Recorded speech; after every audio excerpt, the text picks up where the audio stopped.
Guys, welcome to my channel. At ito po si Henry ng musicbox.ph. Okay, ngayon mag-reaction ulit tayo kay Kent Nishimura. Balikan natin siya. Meron siyang tutugtugin niya ngayon ay Careless Whisper. Request to ni Sir JD, shout out sa inyo. Okay, simulan na natin. Mukhang maganda ang mga tugtog niya rito.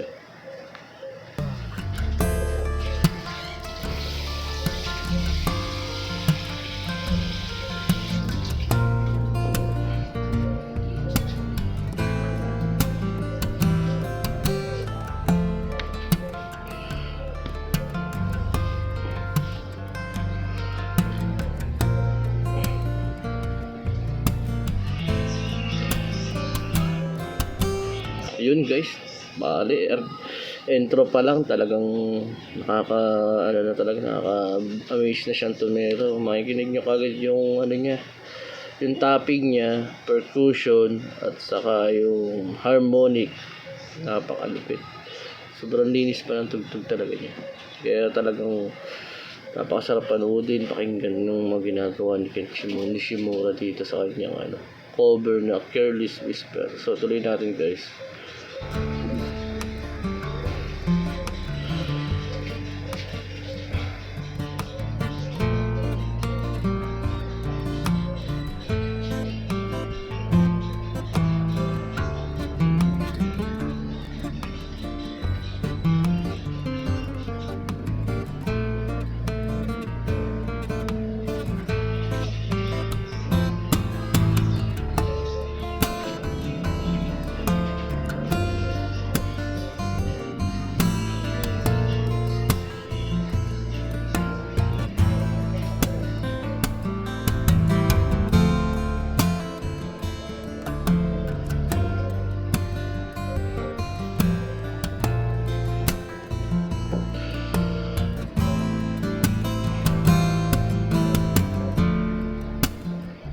Yun guys, napakalupit talaga, di ba? Makikinig nyo naman.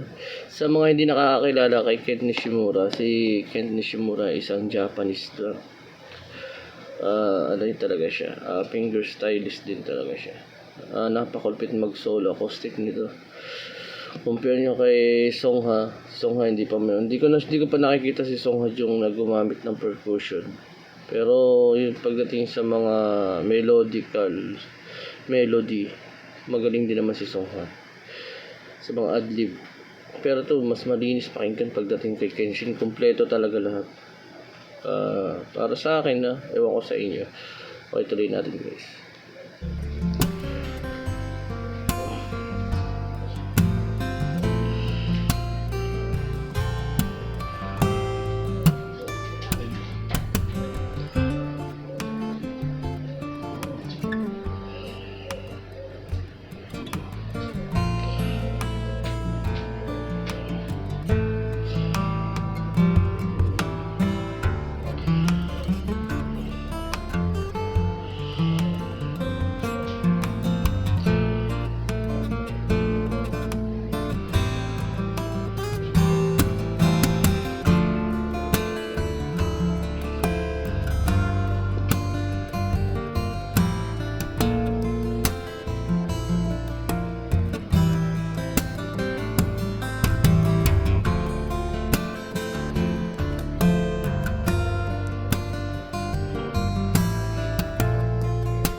Sawabi talaga. Lupit.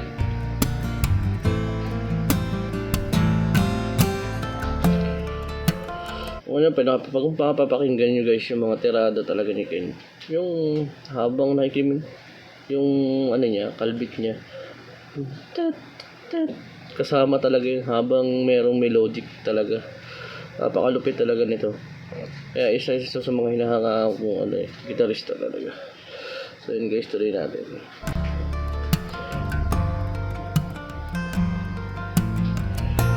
Yung harmonic niya, grabe.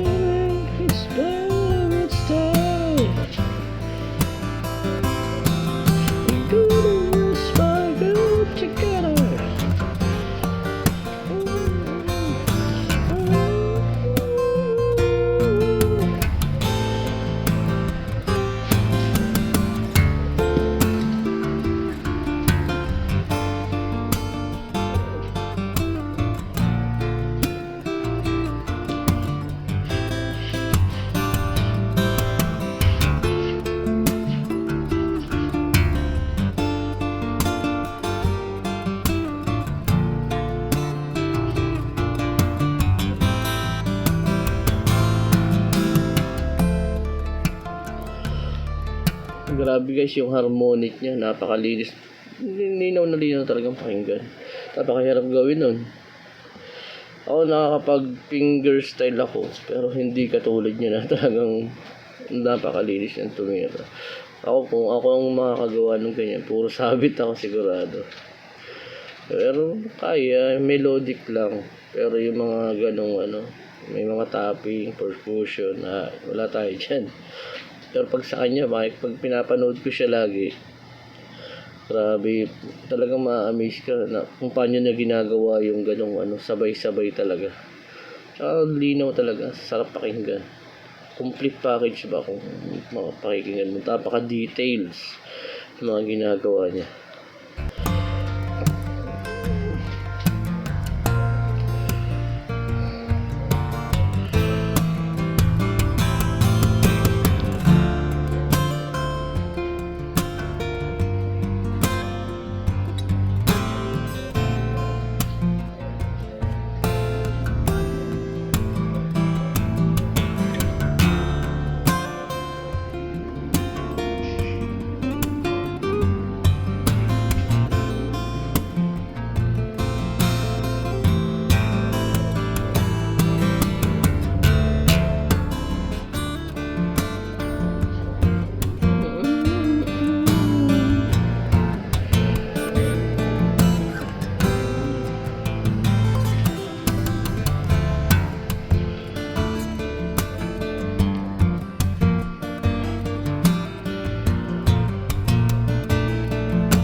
Ayun guys, nun tapos na yung kanyang tugtog na Careless Whisper. Once again, Sir JD, maraming salamat sa request mo.